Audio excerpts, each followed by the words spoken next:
प्यार में आ रही समस्याओं का अब पूरी तरह से अंत संभव हो सकता है। रिश्तों में कोई दिक्कत आ रही हो, शादीशुदा लाइफ में कोई समस्या आ रही हो, या तुम्हारे अपने पर्सनल लाइफ में दिक्कत हो, शादी के पहले शादी के बाद की किसी भी तरह की किसी भी रिश्तों के से संबंधित कोई दिक्कत है, तुम्हारा दिल टूट रहा है या रिश्ता या घर, हर सिचुएशन तुम्हारे पक्ष में हो सकती है। नाभि पर हाथ रख करके ये शब्द बोल करके रात में सो जाए, सुबह तक सब ठीक हो जाएगा।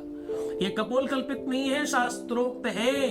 रावण की नाभि में अमृत था, इसीलिए उसे अमृत का वरदान था। तुम्हारा प्यार भी तो अमर हो सकता है। जानिए पूरा विश्लेषण।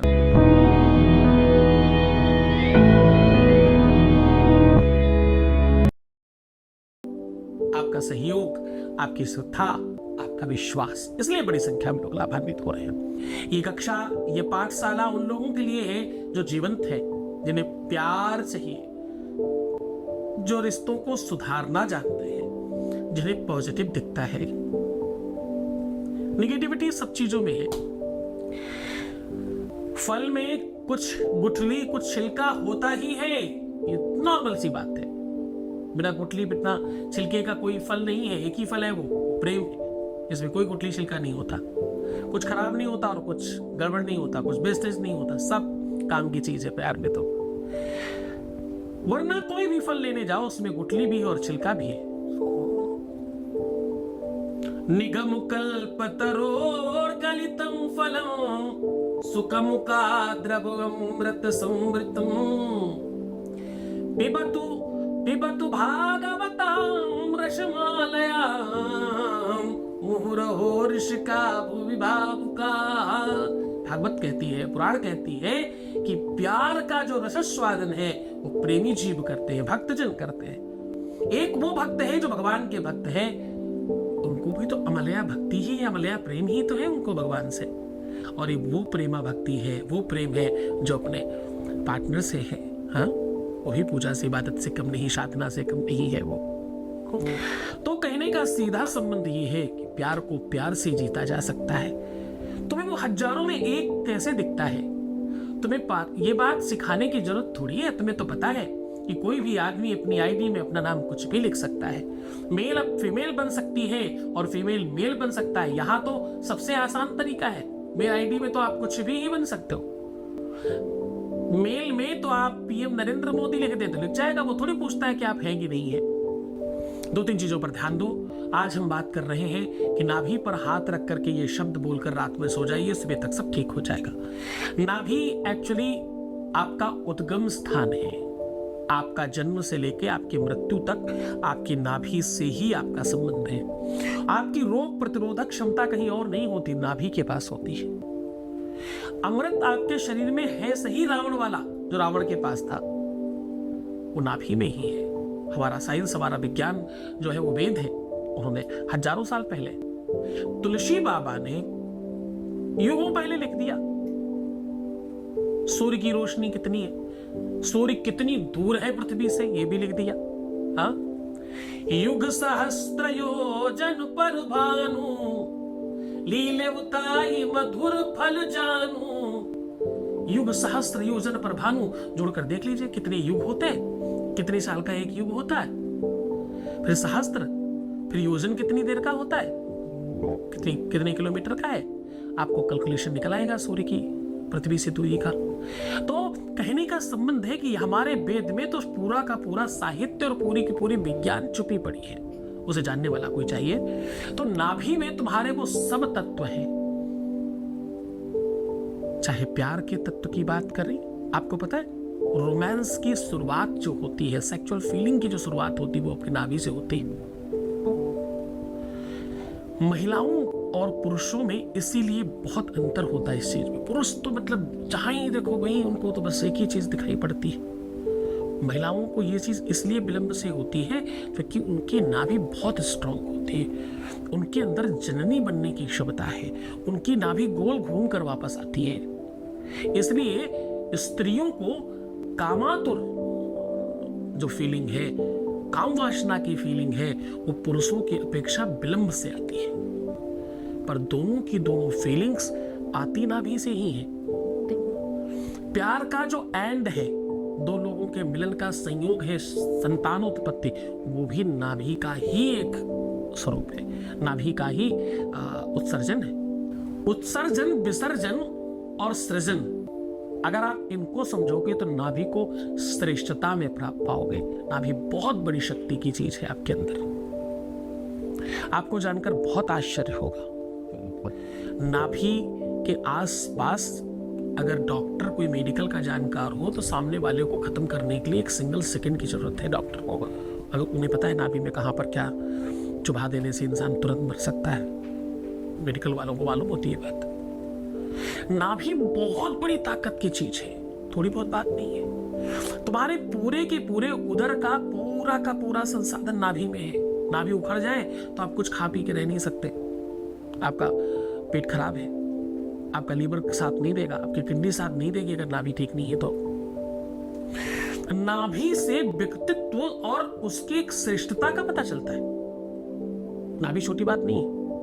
नाभि से क्या पता चलता है? व्यक्तित्व, उसकी श्रेष्ठता, उसकी पाप पुण्य और उसकी अच्छी बुरी आदतें, उसका नेचर और उसके द्वारा किए गए गलत काम, उनके बारे में भी नाभि से पता चलता है। मैं बहुत बार बोलता हूं लोगों से नाभि दिखाने के लिए, बहुत बार, नंबर ऑफ टाइम। कहने का सीधा संबंध है कि नाभि कोई सामान्य चीज नहीं है। तुम्हारे जन्म से लेकर मृत्यु तक का पूरा वर्क सिर्फ नाभि कर रही है, अगर सीधा समझा जाए तो। उसके जीवन में कितना प्रेम होगा और कितना प्यार मिल सकता है, प्यार मिलेगा भी कि नहीं, प्यार होगा कि नहीं, और प्यार के से संबंधित जितनी सी बातें हो सकती है सब नाभि से होती है। आज उसी ताकत को जगाने की बात कर रहा हूं। ब्रह्मा विष्णु महेश का जड़ कुंड अगर कोई है तो नाभि है। विष्णु की नाभि से ही ब्रह्मा का जन्म हुआ। हाँ, उद्गम स्थान है। कभी किसी वेद पाठी से पूछिए कि वेद की जड़ कहां है। जब वो स्वर लगाता है एक हाथ से ऐसे, तो वो हाथ कहां रखता है? तो बोलेगा भाई नाभि के पास मैं हाथ रखता हूं और उसके ऊपर ही टिका के रखता हूं, क्योंकि उसका जो आधारशिला है वो नाभि है। ऐसा बोलते वेद पाठी लोग, जो वेद अच्छा सस्वर हसस्वर से वेद पाठ कर सकते हैं, उनको ये बात पता है। नाभि की कितनी भी महिमा मंडन किया जाए कम है।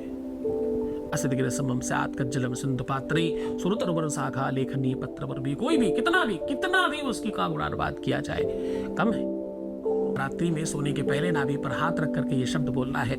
आपका शादीशुदा लाइफ, आपका वैवाहिक लाइफ, आपका दाम्पतिक लाइफ, आपका पारिवारिक लाइफ, आपका लव लाइफ, आपका प्रेम लाइफ, आपका रिलेशनशिप लाइफ, आपका पर्सनल लाइफ पूरी तरह से ठीक हो जाएगा। जान लीजिए वो मंत्र, वो तरीका, वो ढंग, वो सिस्टम। रात्रि में सोने के पहले बिल्कुल सीधा लेट जाइए और अपनी नाभि पर पहला दाहिना हाथ रखिए और फिर बायां हाथ रखिए।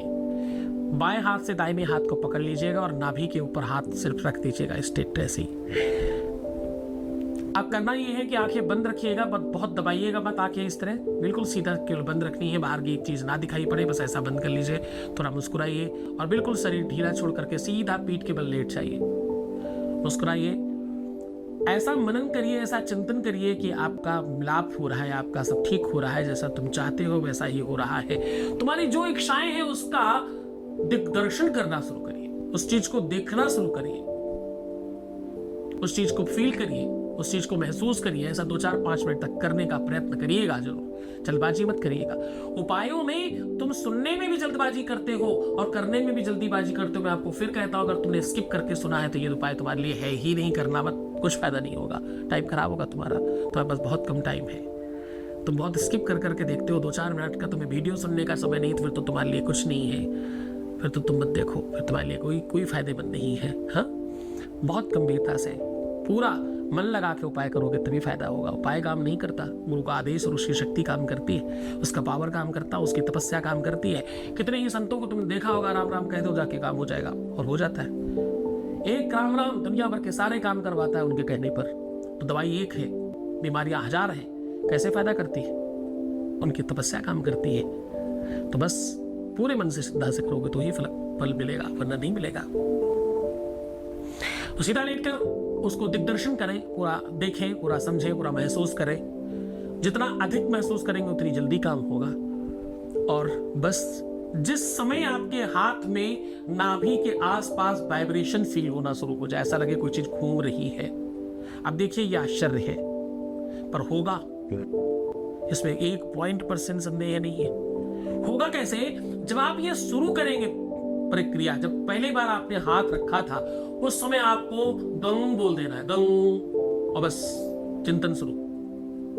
अब ये गंग जितनी जल्दी वर्किंग होगा अंदर, उतनी देर तक तुम चिंतन करते रहना। जैसे ही आपको ऐसा लगे आपके हाथ में या नाभि के नीचे कोई चीज घूम रही है चक्र से की तरह, बस आप सतर्क हो जाना, आप समझना कि काम होने लग गया है।